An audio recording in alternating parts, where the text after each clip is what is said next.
Hello, everybody. Jacob Albracht, Lance Lahnert. We don't know what we're going to call ourselves yet, so just bear with us. We're just going to make the talk this week, and we're talking high school football. Week 0 is out. No more week 0. What did you see in week 0 that you liked? Well, I actually went up to watch Canadian and thoroughly enjoyed seeing Coach Ketting's team, and they put it on River Road early, 48-0.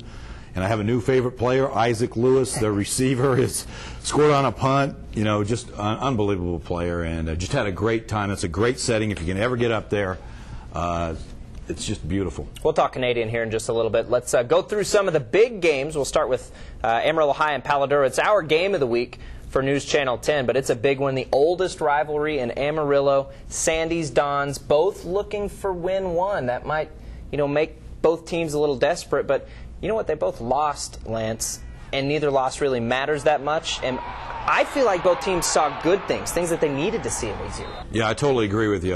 First of all, Midland High is no slouch ever on their offensive line. They have a man named Jim Conger coaching that, who used to be at West Texas. And Amarillo High did well in that territory. Obviously, it's in James Castleman. Jacob didn't, they wanted to see how they could handle the defense. So to go double overtime, first game of the season's terrific. And then Palo Duro, kind of had a tough first half against Tascosa, down 15-0, and then make a game of it and have the ball and a chance to win. So, by the way, the 59th meeting between PD and Amarillo High, and no, I haven't seen all 59 of them, okay? Nor have I. I haven't even seen half of them. No, I've seen half. I'm not a math major. So we've got Amarillo High, we've got Palo Duro. Both teams need big wins. But both teams, like we said, saw what they needed to see. Palo Duro, we definitely need to see more offensively from Palo Duro. Right, yeah. And Amarillo High just needs to do what they do. No, exactly. Palo Duro's going to the spread this year, so that's going to take a few games to get them comfortable in that offense. And then you have Amarillo High, who lost some key players, but Gabe Rodriguez, the quarterback at Amarillo High, is a junior. Rare starter as a sophomore, will be terrific before it's all said and done. Maybe one of the best in AISD history. I agree with that. You heard it here, yeah. I agree with that. And they have some good receivers, too. We'll see if they open it up at any point this year. Tascosa Hereford. That's the next game we want to talk about. Tascosa got a big win. We talked about PD. Yeah. Well, Tascosa knocked off PD. And for me, the big questions, they're going to be good on defense regardless. I think that we all kind of expected that. But offensively, they bring in a new quarterback, Thomas McElraith.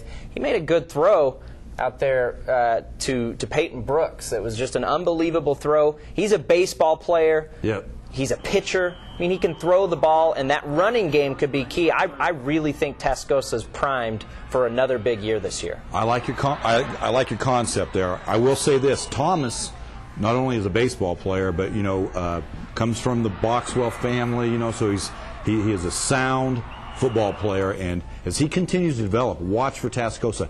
There's a reason they were picked preseason District 2 5A favorites, because they have a terrific coaching staff, and then and they have a great pass rusher in Rashandrick Shepard. So he'll make a name for himself.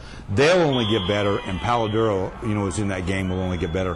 One thing, Jacob, you need to watch for: Hereford lost their first opener in 8 years over there last week, so they are not going to be in a good mood to go 0-2 either. So Tascosa not only had a Palo Duro rivalry game, now they've got a hacked-off Hereford team. And a Hereford team that we still don't know a ton about, or at least we don't, because they lost a ton. Ryan Martinez, the great quarterback, like you said, yeah, that is a tough spot to fill. But they barely lost to a 5A school. Right. So what do you take from that? I think we'll see again, and we'll also see. And congratulations to Hereford for scheduling 2 tough out-of-district games, because they jumped right into that district, and we don't know what's going to happen in that district. We never know what's going to happen in District 3 4A. It seems top to bottom every team's pretty good. So Hereford, they're just going to keep chugging away at these bigger opponents. This is going to be a good test for both teams. And Tascosa's got to hit the road. I agree. Don DeLozier, the Hereford coach, doesn't back off from anybody. They're trying to get ready for district.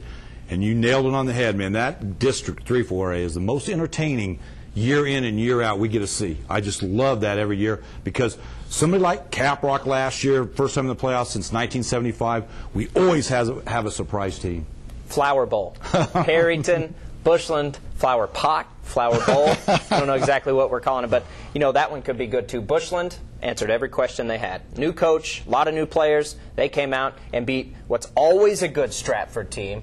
And Perryton, played up to Dumas, didn't play that well, but you got to have faith in, in history. And David Flowers is going to have them turned around at some point. When does it happen? And, of course, there's a little extra incentive in this game. How would you like to be Luann Flowers, the mom and the wife? You know, mom, wife, what are you going to do? You know, Stephen Flowers played it to the cuff, but let me tell you a quick story. His young son, they call David Flowers Big Daddy in the Flowers family, okay?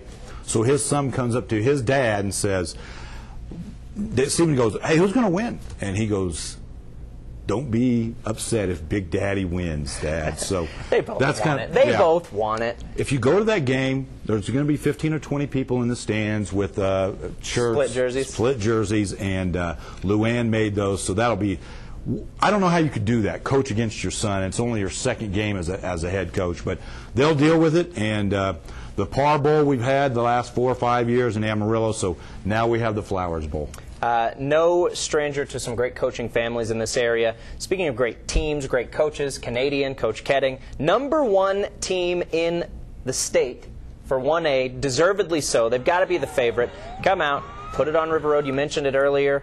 Any surprises, and do you see them falling away from this ranking at any point this year? Well, you know, they have a lot of new players in their offensive and defensive line because they've had such a tremendous run with the Ryan Alexander going to Army, the Taylor Chappell going off to Missouri. So those are huge, huge shoes to fill.